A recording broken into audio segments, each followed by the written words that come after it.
बिस्मिल्लाहिर्रहमानिर्रहीम अस्सलाम वालेकुम। पॉडकास्ट के एक नए एपिसोड में आपको वेलकम करते हैं। दोस्तों, जैसा कि आप जानते हैं कि अभी पाकिस्तान और भारत की जो जंग हो रही थी और सीज़ फायर भी हो चुका है, अभी अल्हम्दुलिल्लाह अमन के मामलात हैं, लेकिन इसके अंदर हमारी अफ़वाज जितनी भी हैं उन्होंने जितना अहम किरदार अदा किया और ख़ुसूसी तौर पे हमारी जो पाक फ़िज़ाइया है उसकी डॉग फाइट के हवाले से बात करेंगे। रिजवान साहब, ये ज़रा तफसीलात बताइएगा कि ये जो डॉग फाइट हुई है अभी इंडिया के साथ, तो इसकी तफसीलात क्या हैं? फैसल साहब, दुनिया की तारीख में ये डॉग फाइट पढ़ाई जाएगी। पूरी दुनिया आज भी हैरान है और आगे चल के आज से 10 साल बाद जब किसी भी मुल्क में आपस में क्लैश आएगा तो वो हैरानगी से इस डॉग फाइट को देखेंगे। क्यों? कि एक साइड पे 75 जहाज हैं, 65 जहाज हैं, 75 जहाज हैं, राफेल हैं, मिग 29 हैं, सुखोई हैं और अच्छी टेक्नोलॉजी है। दूसरी साइड पे 45 जहाज उड़ते हैं। दोनों मुल्क एक दूसरे को रडार पे मॉनिटर कर रहे हैं रियल टाइम में। दोनों साइडें आमने सामने आती हैं। इंडिया डरा हुआ है। क्यों? क्योंकि मुझे लगता है ऋतिक रोशन और अक्षय कुमार नहीं छुट्टी नहीं, पे गए होंगे। 2019 का उनके जहन में है कि यार ये दोनों बॉर्डर हैं, हमने पाकिस्तान बॉर्डर के अंदर नहीं आना, पाकिस्तान की एयर स्पेस में। पाकिस्तान की एयर स्पेस में नहीं आना। वहां आए तो ये जो पाकिस्तानी जहाज उड़े हैं ये हमें मार गिराएंगे। F-16 भी है उसमें, JF-17 भी है, J-10C भी है। अच्छा। होता यूं है कि वो अपनी इंडियन एयर स्पेस को यूज करते हैं और पाकिस्तान के अंदर मिसाइल फायर करते हैं। गुलेल लेके। जो उस रात मिसाइल फायर हुए थे बहावलपुर में, मुरीदके में, कोटली में, इसी तरह से डिफरेंट जगहों पे वो उन्होंने फायर किए थे। पाकिस्तानी जांबाज खड़े हैं और इशारे के मुंतजर हैं कि हमें इशारा मिले और हम इनको गिराएं। इंडिया वालों को यकीन था कि हम इतने फासले पे हैं यार, हम इंडियन एयर स्पेस के अंदर हैं तो हमें तो ये निशाना बना ही नहीं सकते, इतनी दूर है, हम फासला बहुत ज़्यादा है। तो और फिर क्या करने के लिए ये फजा में गए थे रिजवान साहब? पाकिस्तानी वेट कर रहे थे कि पाकिस्तानी स्पेस के अंदर आए। पर इन्होंने क्या सोच के ये 65 जहाज को हवा में ले गए? इन्होंने इसलिए ले गए थे कि हम एयर प्रेशर टू बिल्ड करने के लिए। नहीं, एयर टू सरफेस मिसाइल के थ्रू हम टारगेट करेंगे बहावलपुर को। जो टारगेट किया उस दिन अच्छा। एयर टू सरफेस मिसाइलों के थ्रू किया था इन्होंने। अब हमारे लोगों के अंदर शायद ये मिसकंसेप्शन है कि इंडिया ने मिसाइल मारे, पाकिस्तान ने कोई बदला नहीं लिया था। इसकी थोड़ी तफसीलात बताएं ना। इंडिया ने मिसाइल मारे, पाकिस्तान ने बदले में इनके जहाज गिराए थे। जिन जिन जहाज़ों ने मिसाइल मारे थे पाकिस्तान ने उन जहाज़ों को निशाना बनाया। देखें ये एक्यूरेसी है कि उन जहाज़ों को मार्क किया गया कि ये इस जहाज ने फलां फलां जगह के ऊपर मिसाइल गिराए हैं और उन जहाज़ों को मार्क किया, उन जहाज़ों को गिरा दिया। 5 जहाज गिर गए उसी वक्त। जैसे ही नहीं, रियल टाइम में। अच्छा, रियल टाइम में जैसे उन जहाज़ों ने मिसाइल फायर कर फायर दिए, किए। क्योंकि उन मिसाइलों को आप नहीं रोक सकते थे, वो सुपरसोनिक मिसाइल होते हैं। अचानक हमला था ना एक और साइड। देखें जो रेडार होता है ना, सरफेस टू सरफेस ये रोक सकता है। सॉरी, जो डिफेंस सिस्टम होता है, डिफेंस सिस्टम है। और रेडार के लिए भी उसको मॉनिटर करना इजी होता है।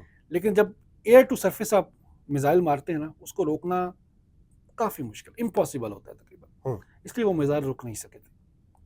लेकिन पाक फौज तैयार थी, इन्होंने उसको रियल टाइम में एंगेज किया। आइडिया हो गया कि ये जो प्लेन थे इन्होंने हिट किया है। उन्होंने प्लेन को निशाना बनाया। अब वो जहाज़ों ने कोशिश की कि हम बच के निकलें, हमारा निशाना देखें, हमारी एक्यूरेसी देखें कि वो 5 जहाज़ गिराए। निशाने पे कितने आए आप सोचें? कितने? 15 जहाज़, जिसमें तकरीबन DJI ने कहा था कि हमने कुछ दानिस्ता छोड़ 8 से दिए। 9 राफेल थे और उन्होंने कहा था सर हमें ऑर्डर दें। हमने कहा नहीं, थरथली बच जाएगी। रिस्ट्रेन दिखाई, इंडिया को पैगाम दिया। मकसद सिर्फ ये था कि इंडिया को बताया जाए कि हम क्या कुछ कर सकते हैं, खुदारा अकल करें, होश के नाखून लो। 5 जहाज गिराए, 3 राफेल वैसे उनके पास 36 है रिजवान साहब, अगर 9 या 10 गिर जाते तो फिर भी उनके पास काफी बच जाते। सर आप एम्बैरेसमेंट जो आप फील कर रहे हैं वो 3 गिरने के बाद, या 4 अभी शिवानी वाला भी आ चुका है। कहाँ कर रहे हैं, वो मान ही नहीं रहे हैं। देखें ना, झूठ के पांव तो नहीं होते। जो कंपनी है, जो एक कंपनी तो वो है बरतानवी कंपनी जो आपकी सीट बनाती है, जिस सीट से आप रिजेक्ट करते हैं, उस कंपनी ने भी बता दिया है, वो पायलटों का जो रिकॉर्ड है वो मेंटेन करती है कि हमारे ये पायलट जो है ना उन्होंने इजेक्ट किया था। और क्या सबूत चाहिए? और उससे इनके कितने शेयर्स गिरे? तकरीबन 12% के करीब।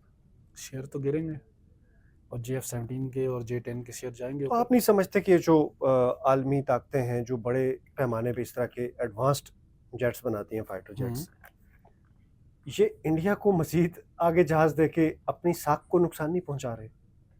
देखिए या इनसे कहें कि किसी और मुल्क के पायलट्स ले लें अगर इनको बहुत ज्यादा चुल देखिए होती है। मेरा ख्याल ये है कि वो अपना असला बेचने की हद तक तवज्जो देते हैं, वरना इंडियन एयरफोर्स इस काबिल नहीं है कि उसको जहाज़ दिए जा सके। उसको वो कागज़ वाले जहाज़ तो दे दें आप, लेकिन इस तरह के जहाज़ देना ये ऐसे ही है जैसे आप बंदर के हाथ में उस तरह दे दें, या फिर वो जो दूसरे माचिस दे जहाज दें। सूटा लगा के पड़े होते हैं वो हाँ, इनको वही दे दे दें, दें, उनसे सही वही उड़ा दे दें। लेंगे ये। क्योंकि इस डॉग फाइट से ये हाँ। साबित हो चुका है कि पाकिस्तानी जहाज तादाद में भी कम थे, 200 मील के फासले से मारा है। तादाद और 200 असले से मील। लड़ता कौन है रिजवान साहब? हौसलों से लड़ा जाता है फैसल ना। साहब 200 मील का फासला पाकिस्तानी जहाजों ने पाकिस्तान की एयर स्पेस को नहीं छोड़ा। वो अपनी स्पेस में है, वो अपनी स्पेस में है। 200 मील का फासला है, इतना फासला रख के इन्होंने अटैक किया और उनको मार गिराया। और रिजवान साहब वो जो 3 पायलट्स वाली क्या कहानी है? कौन से 3 पायलट्स? जो एक तरह से सुसाइड मिशन पे ही गए थे लेकिन अल्हम्दुलिल्लाह वो वापस लौटे हैं, खैर देखिए खैरियत से लौटे उन हैं। 3 पायलट्स ने सबसे पहले तो उन्होंने ये अपना वो क्या कहते हैं ना वसीयत उस पर साइन किए। उसके बाद उन्होंने सोच लिया था इंडियन एयर स्पेस के अंदर जाके अपने अटैक करने और वहाँ कम से कम घंटा डेढ़ घुस कर मारना। उन्होंने सोच लिया था कि वापस आने का चांस काफी कम होता है यार। आप किसी की एयर स्पेस में जा रहे हैं, उन्हें पता नहीं था ना पाला किससे पड़ा है। आपने तो उनको उनकी स्पेस में हिट कर दिया था 200 मील के फासले से। जब आप उनकी स्पेस में जाएंगे तो 100% चांस होता है सर, 99% चांस होता है कि आपको हिट किया जाएगा। आप सर पे कफन बांध के निकले होते हैं। बिल्कुल। उसमें एक हमारे मसीही भाई हैं, 2 मुसलमान भाई हैं। ये पैगाम है इंडिया को, पाकिस्तान में अकलियतें भी महफूज हैं और वो शाना बशाना लड़ते और हैं। अकलियतें जो है वो पाकिस्तान के मुसलमानों और दीगर अकलियतों के शाना बशाना होकर लड़ते हैं। बिल्कुल ऐसे। तो अब क्या समझते हैं कि ये जो डॉग फाइट के बाद और ये सीज फायर के बाद नरेंद्र मोदी किस करवट बैठेगा? सर करवट तो ले ही नहीं सकता अब। अच्छा, इतने छाले पड़ चुके हैं? छाले बहुत ज्यादा पड़ गए। अब करवट लेने से तो मेरा ख्याल है मजबूर होंगे, करवट के बगैर ही उनको लेटना अब पैर पड़ेगा। पकड़ने वाला ही रास्ता रह गया। और अब उनको पता चल गया राफेल भी हमें नहीं बचा सकता। और अब मेरा ख्याल है कि F-35 पे उनकी नजर है। अच्छा, अमेरिका बहुत टाइम से F-35 उनको बेचना चाह रहा था। रिजवान साहब लेकिन उड़ाएगा कौन? देखिए वो तो पाकिस्तान के अंदर ही गिरेंगे। लेकिन बात यह है कि अमेरिका की चांदी हो जाएगी। अमेरिका इजराइल बेचना चाह रहे थे, इंडिया ने उनकी बजाय सौदा कर लिया इजराइल के फ्रांस के साथ और वहां से राफेल ले लिए। अब जब राफेल गिर गए हैं तो अमेरिका उनको बता रहा है कि नहीं, हमारे पास जो F-35 टेक्नोलॉजी है ना, खुद बहुत उड़ते हैं ये तो बहुत एडवांस है, ये गिरेगी ही नहीं। अच्छा, आप अमेरिका देखिए, इस वार में असला बेचने वालों की चांदी है। आप सही कह रहे हैं, हो सकता है ना गिरे, फिजा में ही कहीं बिखर जाए। तो अमेरिका के F-35 का अब सौदा होगा, मैं आपको बता रहा हूँ, खबर दे रहा हूँ। और अमेरिका अपना F-35 बेचेगा इंडिया को। सर F-75 भी ले आए ना, हाँ, उड़ाने फिर भी उन्हीं नहीं है जो हमारे पास आके चाय पियेंगे, 4 बातों की बिरयानी खाएंगे। 4 बातों की एक बात यही। तो क्या पैगाम देना चाह रहे हैं अपने दोस्त को? मैं इंडिया को यही कहना चाहूँगा, बाज आ जाओ, बाज आ जाओ। जंग में कुछ नहीं पड़ा, अमन की बात करो, मोहब्बत की बात करो। इंडिया में बहुत लोग हैं जो अमन चाहते हैं, दोस्ती चाहते हैं, मोहब्बत चाहते हैं, और पाकिस्तान सारा यही चाहता है। तो बाज आ जाओ, नहीं तो ऐसा मारेंगे तुम्हारी पुश्तें याद रख। ये उन्हीं के, ये पैगाम जो है ना, ये सारे इंडियंस को नहीं है, ये सिर्फ जो पाकिस्तान से नफरत करते हैं ना, उन्हीं को पैगाम है। बाकी मेजॉरिटी इंडियंस पाकिस्तान से नफरत करने वाले एक ही लोग हैं, मोदी के लोग, RSS के लोग, ये और शिवसेना के लोग, 10% यही लोग हैं। हमारा इन्हीं को पैगाम। नाज़रीन, गुफ्तगू आपने सुनी, कमेंट सेक्शन में अपनी राय से ज़रूर आगाह कीजिएगा। और नरेंद्र मोदी जी, अभी तक आपने होश के नाखून नहीं लिए, ले लीजिए, इससे पहले के वक्त गुजर जाए और आपको पछताने का मौका भी न मिले। अपना बहुत सारा ख्याल रखिएगा। अल्लाह हाफिज़।